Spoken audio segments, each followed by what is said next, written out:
Challenge, yes. Now this process is about mostly challenging the students, but you as professionals, as teachers, have you ever felt challenged by the process until today or during the day? Well, different parts of it. Yeah, of course. Yeah, both when starting this project and during this project. Yeah. Anna is a coach. Yeah, and I have been challenging a lot.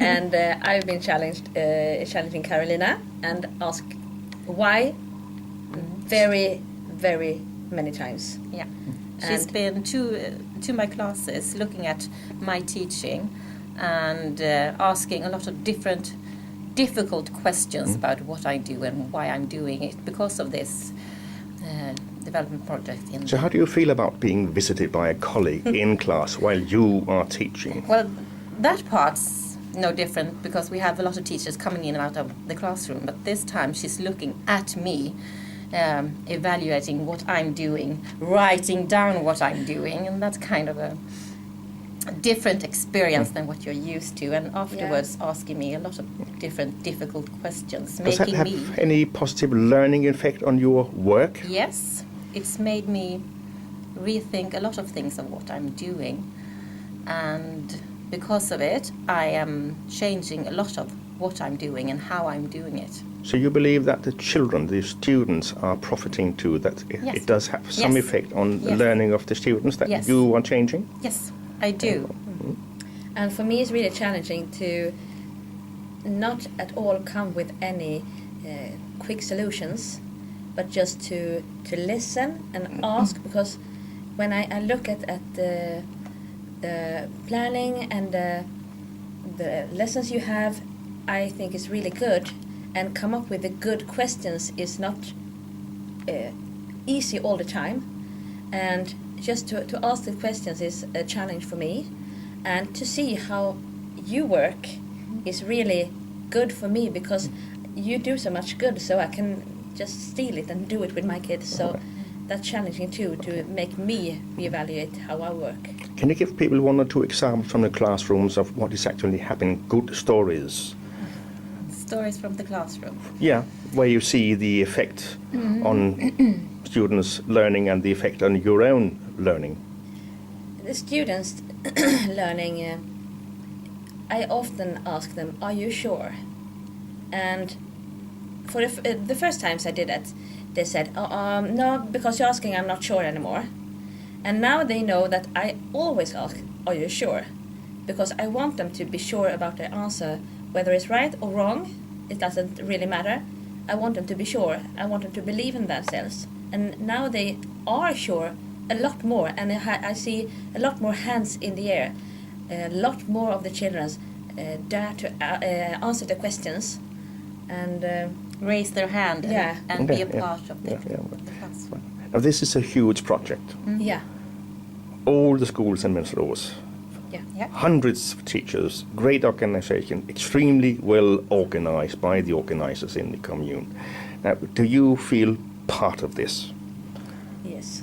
Yes. I do a very big part, and I think I feel it a little bit more than you do. Yeah, perhaps, because you're part of the coaching assignment.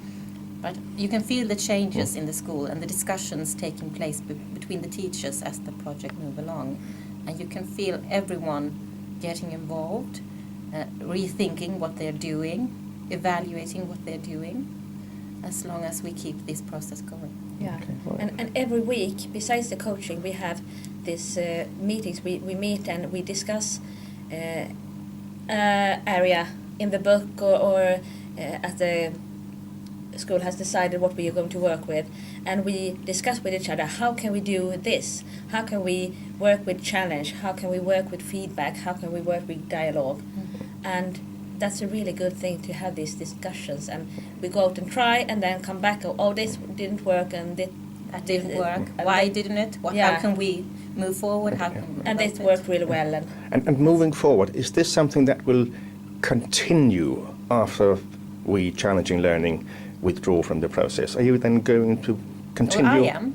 Oh, I am too, definitely. And I really hope that we will continue have this weekly or every other week or something. Just meet and discuss, because we have been asking for this for years to have these discussions about our classes and our how we teach. Just to discuss different subjects. Yeah. If you teach history, discuss with other history teachers. If you teach English or maths, discuss what you're doing. Now, I'm sure you have been through lots of other teaching projects, pedagogical methods, methodologies, etc., right? Is there any difference between those processes and the process of challenging learning that you are taking part in right now? Hand on heart, be honest. Yeah, I think it's a bit different because this time it's not do it like this. No. It's no straight answers. There's no great God that says this is the right thing to do. And now it's just question yourself and think about how you do it and evaluate how you do it. And why you do it. Yeah. Okay. So it's making a change in me. Therefore, I think it's gonna change how I teach. Okay.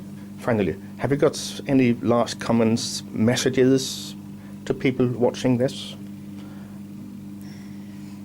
Well, it's always good to discuss and to have people visit your classroom and look at your lessons to get input of what you're saying and doing in class. And having these kinds of discussions and reading what we're reading, it's really helped develop the teaching that you do.